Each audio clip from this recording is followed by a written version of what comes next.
ನಿನ್ನೆ ಏನು ಹುಬ್ಬಳ್ಳಿಯಲ್ಲಿ ಒಂದು ಅಮಾನವೀಯ ಘಟನೆಯನ್ನು ನಡೆದಿದೆ. ಅದು ಮನುಷ್ಯತ್ವವನ್ನು ಹೊಂದಿದೆ.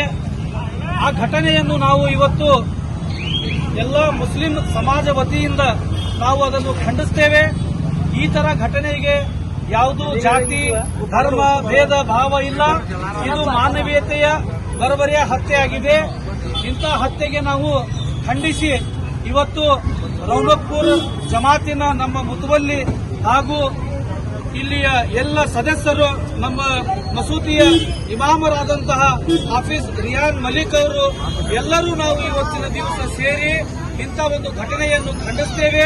ಮತ್ತು ಯಾರು ಈ ತರ ಅಪರಾಧವನ್ನು ಮಾಡಿದ್ದಾರೆ, ಕಾನೂನಿನ ಪ್ರಯೋಜನದಲ್ಲಿ ಏನಾದರೂ ಶಿಕ್ಷೆ ಇದ್ದಲ್ಲಿ ಅವನಿಗೆ ಎನ್ಕೌಂಟರ್ ಮಾಡಬಹುದು, ನೇಣಿಗೆ ಗಲ್ಲು ಏರಿಸಬಹುದು. ಇಂಥ ಯಾವುದಾದರೂ ಒಂದು ಪ್ರಯೋಜನದಲ್ಲಿ ಅವನಿಗೆ ಕಠಿಣದಿಂದ ಕಠಿಣ ಶಿಕ್ಷೆಯನ್ನು ಆಗಬೇಕಂತ ಹೇಳಿ ನಾವು ಇವತ್ತು ನಮ್ಮ ರಾಜ್ಯದ ಸರ್ಕಾರ ಹಾಗೂ ನಮ್ಮ ಡಿಸಿ ಅವರು ಹಾಗೂ ನಮ್ಮ ಪೊಲೀಸ್ ಕಮಿಷನರ್ ಹುಬ್ಳಿ ಧಾರವಾಡ ಅವರಿಗೆ ನಾವು ಮನವಿಯನ್ನು ಕೂಡ ಈ ಮುಖಾಂತರ ಮಾಡುತ್ತೇವೆ. ಈ ಅಪರಾಧಿಗೆ ಕಠಿಣದಿಂದ ಕಠಿಣ ಶಿಕ್ಷೆ ಆಗಬೇಕು. ನೇಹಾ ಇದು ಒಬ್ಬ ಹಿರೇಮಠ ಅವರ ಮಗಳಲ್ಲ, ನಮ್ಮ ಮಗಳು, ಇಡೀ ಸಮಾಜದ ಮಗಳು. ಆ ಮಗಳಲ್ಲ, ನಮ್ಮ ಮಗಳ ಸತ್ತ ಹಾಗೆ ನಮಗೆ ದುಃಖ ಆಗ್ತಾ ಇದೆ. ಇವತ್ತಿನ ದುಃಖದ ದಿವಸ ನಾವು ನಮ್ಮ ತಂಗಿ, ನಮ್ಮ ಮಗಳಾದಂತಹ ನೇಹಾಗೆ ನಾವು ಇವತ್ತು ಭಾವಪೂರ್ಣ ಶ್ರದ್ಧಾಂಜಲಿ ರೂಪದಲ್ಲಿ ಈ ಒಂದು ಕೆಲವೊಂದು ಮೇಣಬತ್ತಿಯನ್ನು ಹಚ್ಚಿ ನಾವು ಇವತ್ತು ಶ್ರದ್ಧಾಂಜಲಿ ಕೊಡ್ತಾ ಇದ್ದೇವೆ. ಇನ್ನು ಮುಂಬರುವ ದಿನದಲ್ಲಿ ಅವರಿಗೆ ನ್ಯಾಯ ದೊರಕಿಸುವವರೆಗೂ ನಾವು ಈ ಉಗ್ರ ಹೋರಾಟ ಕಾನೂನಿನ ಚೌಕಟ್ಟಿನಲ್ಲಿ ಮಾಡಿ ನಮ್ಮ ತಂಗಿ, ನಮ್ಮ ಮಗಳಿಗೆ ನಾವು ನ್ಯಾಯ ದೊರಕುವವರೆಗೆ ನಾವು ನ್ಯಾಯವಾಗಿ ಕಾನೂನಿನ ಚೌಕಟ್ಟಿನಲ್ಲಿ ಬದ್ಧವಾಗಿ ಈ ಹೋರಾಟವನ್ನು ನಡೆಸುತ್ತೇವೆ. ಕರ್ನಾಟಕ ಸರ್ಕಾರದಲ್ಲಿ ನಮ್ಮ ಮನವಿ ಇದೆ, ಆದಷ್ಟು ಬೇಗನೆ ಈ ಅಪರಾಧಿಗೆ ಕಠಿಣದಿಂದ ಕಠಿಣ ಶಿಕ್ಷೆಯನ್ನು ಕೊಟ್ಟು ನಮ್ಮೆಲ್ಲರಿಗೂ ನೆಮ್ಮದಿಯನ್ನು ಕೊಡಬೇಕಂತ ಹೇಳಿ ನಾವು ರಾಜ್ಯ ಸರ್ಕಾರದಲ್ಲಿ ಮನವಿ ಮಾಡುತ್ತೇವೆ. ಧನ್ಯವಾದ. आज का ये दिन अहले कर्नाटका, अहले हुबली धारवाड़ और पूरे हिंदुस्तान के लिए बड़े अफसोस और शर्म का दिन है, क्योंकि कल की तारीख में जो हमारी बहन नेहा के साथ जो शर्मनाक हादसा पेश आया, बेदर्दी के साथ एक जालिम ने जो है हमारी बहन का कत्ल किया। इस कत्ल पर जो है हम पुरजोर जो है मजम्मत करते हैं।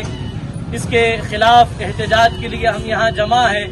मजहब इस्लाम जो तालीम देता है, जो मजहब इस्लाम का ये पैगाम है कि एक इंसान को अगर बेजा मासूम का कत्ल जो है वो पूरी कायनात के कत्ल के मुतरादिफ है।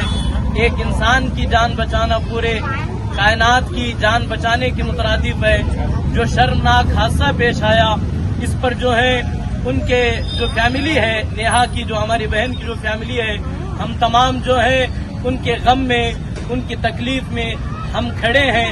और हम हुकूमत कर्नाटका से पुरजोर जो है वो मुतालबा करते हैं जल्द से जल्द जो है उस जालिम को कड़ी से कड़ी जो है वो सजा दी जाए, ताकि आने वाले वक्त में ऐसे मामलात पेश न आए।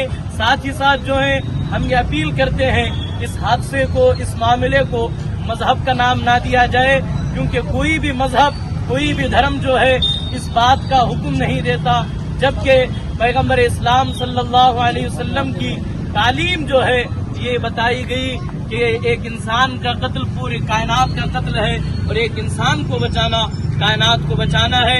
आखिर में हम यही दुआ करते हैं कि हमारी बहन नेहा को जो है वो सुकून मिले, और भावपूर्वक जो है हम श्रद्धांजलि करते हैं और उनके तमाम फैमिली के साथ हम खड़े हैं। अस्सलामु अलैकुम व रहमतुल्लाहि व बरकातुहू।